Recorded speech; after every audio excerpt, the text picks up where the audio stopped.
لا حول ولا قوة إلا بالله العلي العظيم. أعوذ بالله من الشيطان الرجيم.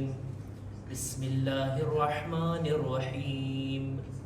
الحمد لله الذي جعل الحمد مفتاحا لذكره وسببا للمزيد من فضله ودليلا على آلائه وعظمته. ثم الصلاة والسلام والتحية والإكرام على خير خلقه وأفضل بريته حافظ سره ومبلغ رسالاته الذي سمي في السماء بأحمد وفي الأرض بأبي القاسم محمد.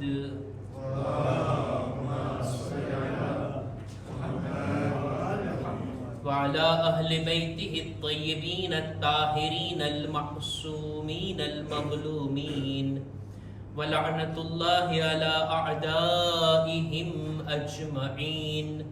أما بعد فقد قال الله سبحانه وتعالى في كتابه الكريم. بسم الله الرحمن الرحيم. تبارك الذي بيده الملك وهو على كل شيء قدير الذي خلق الموت والحياة ليبلوكم أيكم أحسن عملا وهو العزيز الغفور. صلوات بر محمد و آل محمد.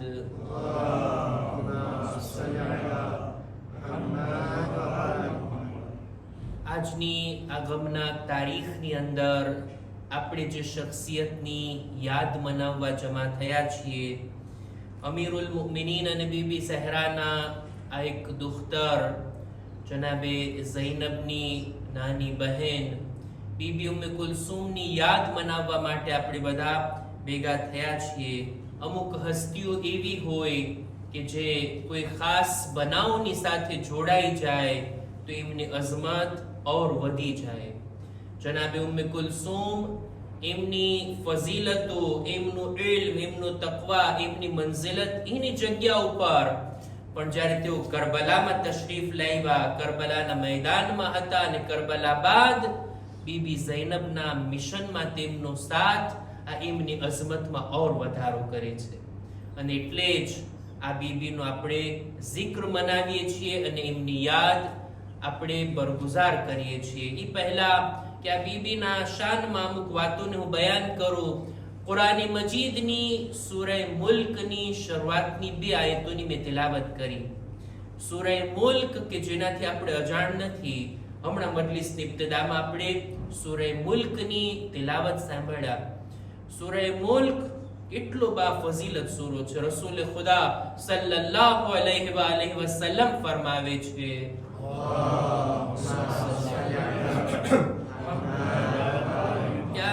સૂરે મુલ્કની જે કોઈ તિલાવત કરે ને જાણે એમ કે શબે કદ્રના રાતના જાયગો હોય એટલી ફઝીલત પોતે મેળવી લે છે.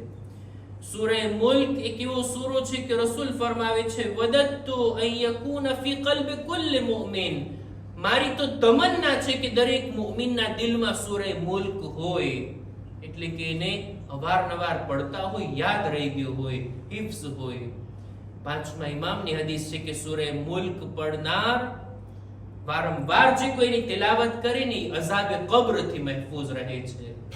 આ સૂરો કોઈ મામૂલી સૂરો નથી, ઘણી જ એની ફઝીલતો છે. બસ અહીંયા સુધી ઘણી બધી riવાયતો મેં જોઈ આ સૂરાની ફઝીલતમાં.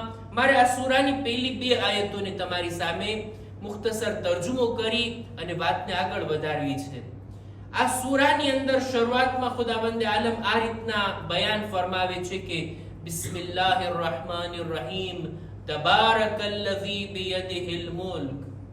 બા બરકત છે ઈ ઝાત કે જેના કબ્ઝે કુદરતમાં છે આ સારી કાયનાત. પૂરી કાયનાતનો બાદશાહ કોઈ હોય તો એ ખુદાની ઝાત. ત્યારબાદ વહુવા અલા કુલ્લી શૈઇન કદીર, દરેક ચીજ ઉપર એ કુદરત ધરાવે છે, દરેક ચીજ ઉપર એની કુદરત અને તાકાત રહેલી છે.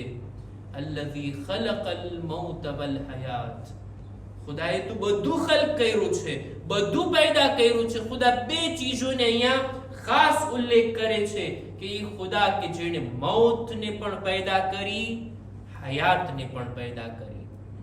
અને એનું કારણ, એનું રીઝન ખુદા બયાન કરે છે, લિયબ્લુવકુમ અય્યુકુમ અહસનુ અમલા. ખુદા જોવા માંગે છે, ખુદા તમને અજમાવવા માંગે છે, તમારી પરીક્ષા લે છે. અને ખુદા ઈ જોશે તમારામાંથી સૌથી સારો અમલ કોનો છે. વહુવલ અઝીઝુલ ગફૂર. એ ખુદા સાહિબ ઇજ્જત પણ છે અને ગફૂર પણ છે, માફ કરવા વાળો પણ છે. આ આયતની અંદર, આ આયતના બે જુમલાઓની અંદર બે શબ્દો કે જે ખાસ આપણી તવજ્જો એના ઉપર રાખવી જોઈએ, અને તે છે અહસનુ અમલા. અમલ, અને એ પણ સારામાં સારો અમલ, બહેતરીન અમલ, ખૂબસૂરત અમલ. ખુદા એના માટે આપણી આઝમાઈશ કરે છે, આપણને અજમાવે છે. એ બંદા, મેં તને દુનિયામાં મોકલો, આટલી નેમતો તને આપી, વગર માંગે આપી છે, અને આટલી જિંદગી મેં તને આપી. એ જિંદગીના ખુલાસામાં અંતમાં તું શું લઈને આવ્યો? ખુદા એ નહીં જોવે કેટલું લઈને આવ્યો, ખુદા એ જોશે કેવું લઈને આવ્યો. હદીસની અંદર આ આયતના અનુસંધાનમાં, હદીસમાં મુફસ્સલ માસુમીનની રિવાયતો આપણને મળે છે કે આ આયતની અંદર ખુદા એમ નથી ચાહતો અક્સરુ અમલા, કોનો અમલ વધારે છે. ના, વધારે ક્વોન્ટિટી ઉપર નહીં, ભાર મૂકવામાં આવ્યો છે ક્વોલિટી ઉપર. અહસનુ અમલા, બહેતરીન અમલ કોનો છે, સારામાં સારો અમલ કોનો છે. અમલ ઘણાના હોઈ શકે, બહુ વધારે, એટલી ઇબાદતો, એટલી નેકીઓ, એટલા નેક કામો, એટલા સારા સારા કામો. વધારે હોવું કાફી નથી. જોવામાં આવે કે એમાંથી સારું કયું છે, બહેતરીન કયું છે, ખુદાને પસંદ આવે એવા કામો કેટલા છે. એને કહેવાય અહસનુ અમલા. રસૂલે ખુદા સલ્લલ્લાહુ અલૈહિ વસલ્લમ એમનાથી પૂછવામાં આવ્યું, યા રસૂલલ્લાહ, અહસનુ અમલ એટલે શું? ખુદા આપણાથી બહેતરીન અમલ ચાહે છે એટલે શું? કોનો અમલ બહેતર છે?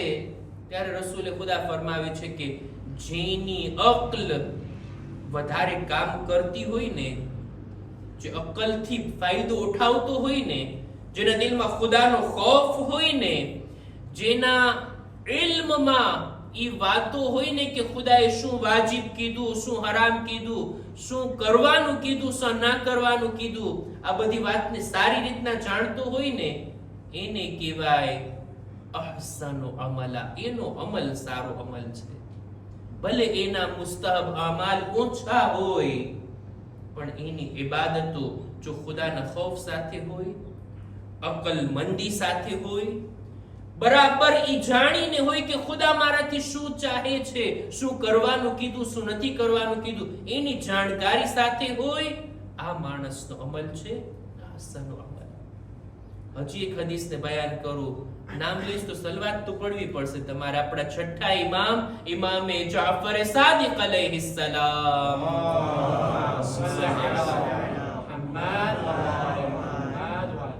એમને આપણે સાથે મળીને પડ્યું. હું પણ પડું, તમે પણ પડો. જો કોની અવાજ ભારી છે, અલ્લાહુમ્મા સલ્લી અલા મુહમ્મદ વ આલે મુહમ્મદ. તમે કહેશો મારી પાસે માઇક છે એટલે જોરથી છે. ના, એના કરતા જોરથી તમે લોકો સલવાત પડી શકો છો. હજી એકવાર બાવાસે બુલંદ સલવાત. અલ્લાહુમ્મા સલ્લી અલા મુહમ્મદ વ આલે મુહમ્મદ. અહસનુ અમલા, એના માટે છઠ્ઠા ઇમામથી પૂછવામાં આવ્યું. છઠ્ઠા ઇમામ ફરમાવે છે કે લૈસા યાની અક્સરુ અમલા. ખુદા એમ નથી ચાહતો કે તમારા અમલ વધારે હોય, વધારે હોય, એની ક્વોન્ટિટી એટલી વધારે હોય. ના, ખુદા એ ચાહે છે આ તમારા અમલમાં અહસન અમલ, બહેતરીન અમલ કોણ છે? વલાકિન અસ્વબુકુમ અમલા. બલકે ખુદા ચાહે છે કે કોના અમલ દુરુસ્ત છે, સહી છે, બરાબર અને ખરા છે, ઈ ખુદા જોવા માંગે છે.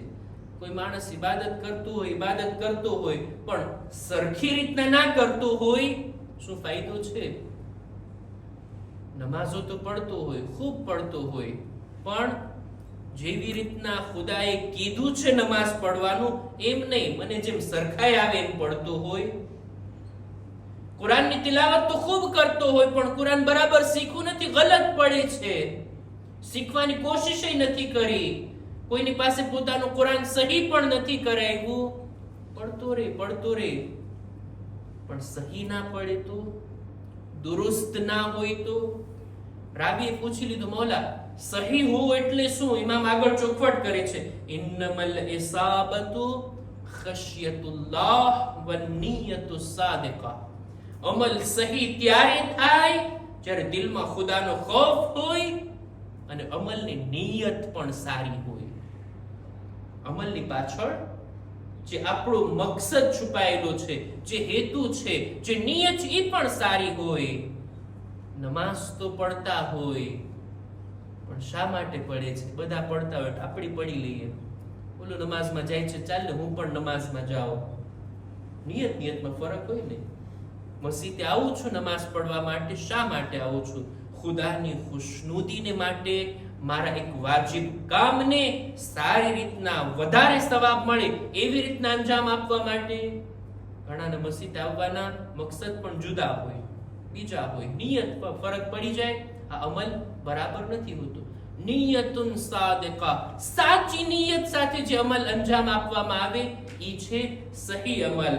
અને ત્યારબાદ ઇમામ આગળ કહે છે, અમલને અંજામ આપ્યા બાદ, ખુલૂસની સાથે અંજામ આપ્યા બાદ એ ખુલૂસને બાકી રાખવું ને, આ બહુ સખ્ત કામ છે, આ બહુ અઘરું કામ છે.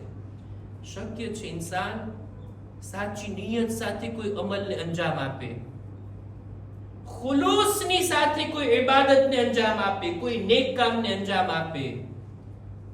આપી દીધું કાફી છે?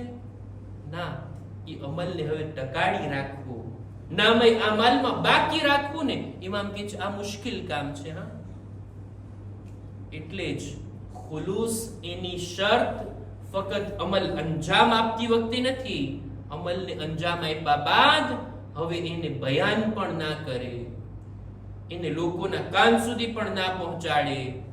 આ પણ એક વાત છે ને. એક છે રિયાકારી, જેને આપણે બધા ઓળખીએ છીએ, રિયાકારી.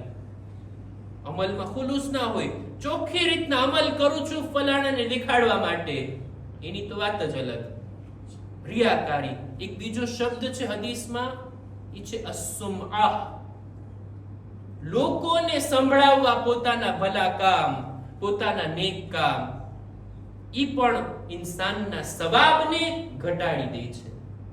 ક્યારેક જો વધારે ઇન્સાન ઈ મેદાનમાં આગળ વધી જાય તો આ અમલ પણ ખુદાબંદે આલમ ફરિશ્તાઓને કહે છે આને મિટાવી દો, જાણે કે એને કર્યું જ નથી. કરતી વખતે ખુલૂસ હતું પણ કર્યા બાદ હવે લોકોને બયાન કરતા ફરીએ, લોકોને કહેતા ફરીએ, મેં ઓલાની મદદ કરી હતી, મેં ફલાણું કામ કર્યું હતું, મેં આટલી નમાઝે શબ પડી છે. આ બધું કહેવાનું થોડી હોય. અમલ કરીએ, અમલ કરતી વખતે પણ ખુલૂસ, અમલ કર્યા બાદ પણ લોકોને બયાન કરવું, લોકો સુધી પહોંચાડવું, એ આપણી જવાબદારી નથી. અમલ અંજામ આપ્યા બાદ પણ આ અમલને ટકાડી રાખવું. છઠ્ઠા ઇમામ કહે છે આ મુશ્કેલ છે. અને ત્યારબાદ કહે છે કે વલ અમલુ સાલિહ અલ્લઝી લા તુરીદ અન યહમદકા અલૈહિ અહદુન ઇલ્લા અલ્લાહ અઝ્ઝ વ જલ્લ. સાલિહ અમલ, ખાલિસ અમલ એ છે કે ઇન્સાનના દિલમાં ફક્ત એ જ ઈરાદો હોય કે મારા આ અમલ ઉપર કોઈ મારા વખાણ ના કરે સિવાય મારો પરવરદિગાર, સિવાય મારો ખુદા. ઈ મારા અમલને વખાણે તો આ અમલ કર્યું વસૂલ કહેવાય. નહીતર બીજાઓ પાસેથી વખાણની અપેક્ષા રાખવી, અમલ અંજામ આપ્યા બાદ પણ લાંબા સમય પછી પણ આ ઇન્સાનના ખુલૂસને નુકસાન પહોંચાડે છે અને એનો અમલ સહી અમલ નથી રહેતો. બહરહાલ ખુદા આપણાથી ચાહે છે કે આપણે જે કંઈ અમલ અંજામ આપીએ, જો આપણી ઇબાદતો એટલી નથી જેટલી બીજા બધા અલ્લાહના ખાસ બંદાઓની હોતી. ક્યાં આટલી ઇબાદતો, ક્યાં એટલા રોઝા, ક્યાં એટલી તિલાવત, ક્યાં એટલી દુઆઓ છે. જેટલું છે ને, ચાલો ને એને પણ અહસન બનાવીએ, એને પણ સારું બનાવીએ, એની ક્વોલિટીને પણ આબાદ કરીએ, સારી રીતના ખુદાની ખુલૂસ ભરી ઇબાદત કરીએ. કોઈ પણ નેક અમલ, કોઈ પણ સારું કામ આપણે કરીએ ને એમાં 4 ચીજની જરૂર પડે.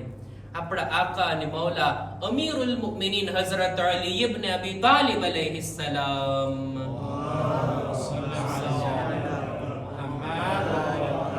પોતાની એક હદીસની અંદર ફરમાવે છે કે અરબઉ ખિસાલિન તુઈનુલ મર'a અલલ અમલ. 4 કામો એવા છે, 4 ચીજો એવી છે જે ઇન્સાનને અમલ કરવામાં મદદરૂપ થાય. સૌથી પહેલી ચીજ અસ્સિહા, તંદુરસ્તી. ઇન્સાનની પાસે આ તંદુરસ્તી જેવી નેમત હોય ને તો કેટલા નેક કામો કરી શકે, કેટલી ઇબાદતો કરી શકે. પણ અફસોસ છે કે આ તંદુરસ્તી જ્યારે હોય છે ને ત્યારે કદર નથી થતી. એની કદર તો એને થાય જે હોસ્પિટલના બેડમાં સૂતેલા બીમારો છે ને, એમના દિલમાં કેટલી તમન્નાઓ થતી હોય, જો હું સાજો હોત તો આ કરી લેત, પેલું કરી લેત, ફલાણી નેકી, ફલાણું નેક કામ અંજામ આપી દેત. આ તંદુરસ્તી ઇન્સાનને નેકી કરવામાં મદદરૂપ થાય. આ પહેલી વાત. બીજું વલ ગિના, માલદાર હોવું. ઇન્સાનની પાસે એટલો માલ હોય કે પોતે કોઈનો મોહતાજ ના હોય, પોતે પોતાના પગ ઉપર ઊભો હોય, પોતે જરૂરતમંદ અને ફકીર ગરીબ ના હોય. આવી હાલતને કહેવાય ગિના. ઇન્સાન જો ખાતું પીતો હોય, અલ્લાહની બધી નેમતો એની પાસે હોય, કોઈની પાસે હાથ ના ફેલાવો પડતો હોય, આવી હાલત હોય તો ઈ પણ ઇન્સાનને અમલ કરવામાં મદદરૂપ થાય. નહીતર ઇન્સાનને ખાવા પીવાના જ વિચારમાં એનો મગજ મશગુલ હોય, ક્યાંથી ઇબાદતો કરી શકે? કોઈ ગરીબ અને ફકીર હોય, પેલી જરૂરતો પણ એની પાસે પૂરી કરવાની કેપેસિટી ના હોય, ક્યાંથી નેકીઓ અને નેક કામો અંજામ આપી શકશે? ઇન્સાન પાસે માલ હોય, એટલો હોય કે ઇન્સાન સરખી રીતના જિંદગી જીવી શકે, કોઈનો મુહતાજ ના હોય. આવી હાલત પણ ઇન્સાનને અમલ કરવામાં મદદ કરી શકે છે. ત્રીજું વલ ઇલ્મ, તંદુરસ્તી છે, માલ છે, પણ ઇલ્મ નથી તો આ માણસ અમલ ક્યારેક કરશે ને તો એ ગલત કરશે. નેકીઓ ક્યારેક કરશે ને જ્યાં કરવાની હોય ત્યાં નેકી નહીં કરે. કોઈ માણસ ઇલ્મની સાથે, જાણકારીની સાથે જો અમલના મેદાનમાં કદમ રાખે ને તો પોતાના નાના નાના કામને પણ અનેક ગણા અજરની સાથે મેળવી શકે છે, અંજામ આપી શકે છે. કોઈ પાસે ઇલ્મ ના હોય તો પછી વાજબાત પણ અંજામ આપશે ને તો એમાંય કેટલી ભૂલો હશે. એને એમ લાગતું હશે હું સહી અંજામ આપું છું, પણ કેટલી ભૂલો અને કેટલી ગલતીઓની સાથે. બહરહાલ 3 ચીજો મેં બયાન કરી કે અમલ કરવામાં મદદરૂપ. સૌથી પહેલા તંદુરસ્તી, બીજું માલ, ત્રીજું ઇલ્મ અને ચોથી ચીજ મહત્વની અને ઈ છે તૌફીક. તૌફીકની જરૂર છે ત્યારે ઇન્સાન કોઈ અમલને અંજામ આપી શકે. આજના જમાનામાં, આજના દૌરમાં આપણી જ હાલતને જોઈ લઈએ ને આપણે, અલ્હમ્દુલિલ્લાહ, ઈ લોકોની વાત નથી કરતું કે જે ગુજરી ગયા છે, ઈ તો કબ્રસ્તાનમાં સૂતા છે. ઈ લોકોની વાત નથી કરતું જે બીમાર છે, ઘરેથી બહાર નથી નીકળી શકતા. ના, સાજા, સારા, તંદુરસ્ત લોકોની વાત કરું છું. ઈ લોકોની પાસે તંદુરસ્તી તો છે, માલ પણ છે, ખુદાનો શુક્ર, ઇલ્મ પણ છે. ત્યારે કોણ નથી જાણતું કે જમાત નમાઝનો સવાબ વધારે છે? કૌમના નાના બાળકને પણ પૂછીએ ને કે ભાઈ નમાઝ એકલા પડીએ આપણા ઘરે અને અહીંયા આવીને જમાત સાથે પડીએ, કોનો સવાબ વધારે? ઇલ્મ તો બધા પાસે છે ને, બધા જાણે છે ને. આ બધું છે. કઈ ચીજની ખામી છે? તૌફીક નથી. તૌફીક નથી. શબે જુમા, જુમાનો દિવસ, આમ દિવસોમાં પણ નમાઝે જમાતમાં આવવું એનો વિચાર જ નથી ને, આપણા ટાઈમ ટેબલમાં હોતું જ નથી ને કે આ અઠવાડિયામાં આટલી વખત મારે જવાનું છે, નમાઝે જમાતમાં શિરકત કરવી છે. નહીં, તૌફીક નથી. આની માંગણી કરવાની જરૂર છે. હું દુઆ ગુજારું છું ઈ લોકો કે જેઓ નમાઝે જમાતમાં આવે છે, ઇમામના ઘરને આબાદ કરે છે, ખુદા એમના ઘરને પણ આબાદ રાખે. જે લોકો નમાઝે જમાતમાં શરીક થાય છે, ખુદા એમના કારોબારમાં બરકત અતા કરે. અને જેઓને તૌફીક નથી, ખુદા એમની તૌફીકાતમાં બલકે ખુદા એને તૌફીક અતા કરે, અને જેઓને તૌફીક છે એની તૌફીકાતમાં ખુદા વધારો કરે. દુઆની કબૂલી વાસ્તે એક બાવાઝે બુલંદ સલવાત.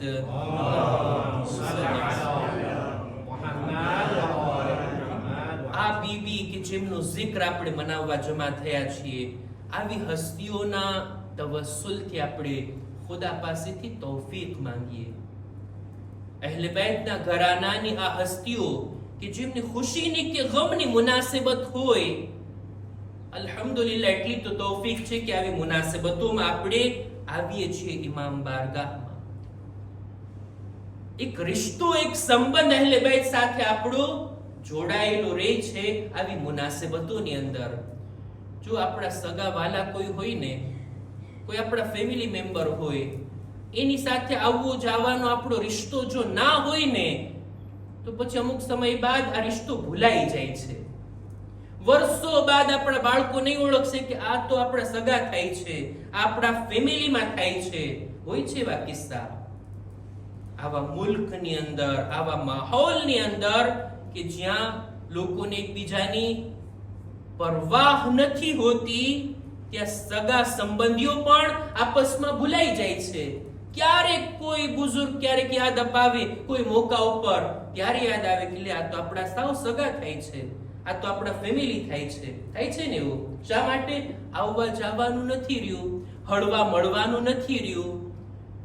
એવું જ કંઈક ઇમામ સાથે, એટલે બેત સાથે તો આપણું નથી બનતું ને. એવો જ કંઈક બનાવ ઇમામો સાથે તો નથી ને.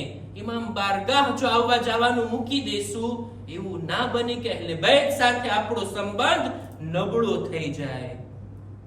સ્ટ્રોંગ કરવાનો છે અહેલે બેતની સાથે આપણા સંબંધને. એમની મોહબ્બત, એમની મવદ્દત, એમની વિલાયત, એમનો પૈગામ, એમની કુરબાનીનો મકસદ યાદ રહે છે જ્યારે ઇન્સાન અહેલે બેતના નામ ઉપર જમા થાય છે. બીબી ઉમ્મે કુલસુમનો જિક્ર કરું. મરહૂમ શેખ મુફીદ પોતાની કિતાબમાં લખે છે અલ ઇરશાદની અંદર કે અમીરુલ મુમિનીનને દીકરા અને દીકરીઓ બધા મળીને 27 ઔલાદ હતી, જેમાંથી બીબી ઝહરાથી જે ઔલાદ જે દુનિયામાં આવી, જિંદા રહ્યા, જેમની જિંદગી આ દુનિયામાં પસાર થઈ, એ 4 હસ્તીઓ હતી. આપણા બીજા ઇમામ, ત્રીજા ઇમામ જનાબે ઝૈનબ અને જનાબે ઉમ્મે કુલસુમ. આ એમની વાલિદા બિન્તે રસૂલ હઝરત ફાતિમતુ ઝહરા અલૈહા સલામ.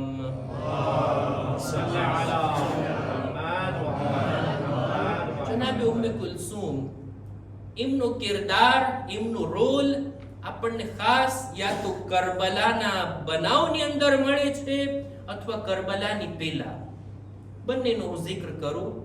કરબલાની અંદર જેવી રીતના જનાબે ઝૈનબ વતનને છોડી પોતાના ભાઈની સાથે કરબલાની સફરમાં નીકળ્યા, જનાબે ઉમ્મે કુલસુમ પણ સાથે સાથે છે. પૂરા સફરની અંદર જેટલો જનાબે ઝૈનબનો સાથ હતો, જનાબે ઉમ્મે કુલસુમનો પણ સાથ. ઇમામે હુસૈન કરબલાની અંદર આશુરની શબમાં જ્યાં બીજી બધી બીબીઓને દિલાસો આપ્યા, જનાબે ઉમ્મે કુલસુમ સાથે પણ કઈ ગુફ્તગુ અને એમની સાથે વાતચીત પણ કિતાબોમાં મળે છે. આશુરના દિવસે અવારનવાર જનાબે ઉમ્મે કુલસુમનો જિક્ર આપણને દેખાય. ખાસ કરીને જ્યારે અસરે આશુરના ઇમામ રૂખસતે આખિર માટે આવ્યા ને, ચોથા ઇમામના ખૈમામાં જવું હતું, ત્યારે જનાબે ઉમ્મે કુલસુમને સાથે લીધા હતા. તમે સાથ આપો અને તમે ચોથા ઇમામને સંભાળો. જનાબે ઉમ્મે કુલસુમ ઈ છે કે જેમણે શબે આશુરના બલકે શામે ગરીબાના બીબીઓ અને બાળકોને તસલ્લી આપવામાં એમનો ખાસ રોલ હતો. જનાબે ઝૈનબની સાથે સાથે યતીમ બાળકોને સાચવવામાં, જેવી રીતના અસીરીના અંદર જનાબે ઝૈનબની મુસીબતો છે, એ જ બધી મુસીબતો જનાબે ઉમ્મે કુલસુમની સાથે કૂફાના દરબારમાં, કૂફાના બાજારમાં જ્યાં જનાબે ઝૈનબના ખુતબા મળે છે, જનાબે ઉમ્મે કુલસુમના પણ ખુતબાઓ આપણને સાંભળવા મળે છે. શામનો જ્યારે દરવાજો નજદીક આવ્યો ત્યારે શિમ્રથી ચાદરની માંગણી પોતે કર્યા અને ઈ પણ કીધા એવા રસ્તેથી અમને દાખલ કર કે જ્યાં ઓછો મજમો હોય. પણ આ જાલિમ એનાથી ઉલટું કરે છે. જનાબે ઉમ્મે કુલસુમ ઈ છે કે કૈદખાનામાં જ્યારે જનાબે સકીનાની શહાદત થઈ ગઈ ને, સૌથી વધારે શદીદ ગિરિયા જનાબે ઉમ્મે કુલસુમના હતા. અને એનું કારણ પણ પોતે બયાન કર્યા કે આગલી જ રાતે જનાબે સકીનાએ સવાલ કર્યો હતો, આ પરિંદાઓ ઉડીને ક્યાં જાય છે? એ છે પોતાના ઘરે જાય છે. સકીનાએ ત્યારે વતનની તમન્ના કરી હતી અને આ બાબત જનાબે ઉમ્મે કુલસુમને વારંવાર યાદ આવતી અને જનાબે ઉમ્મે કુલસુમ શદીદ ગિરિયા કર્યા.